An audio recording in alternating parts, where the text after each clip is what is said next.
कि हमारे खूंटा से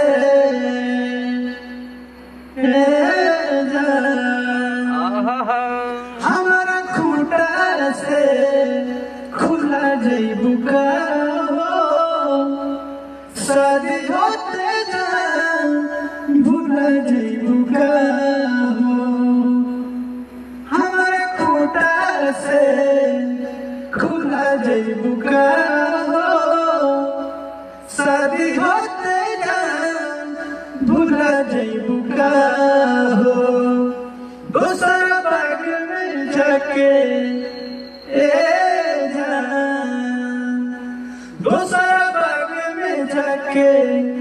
भूला जइबू का शादी होते जान भूला जइबू का शादी होते जान भूला जइबू का भूला जइबू का।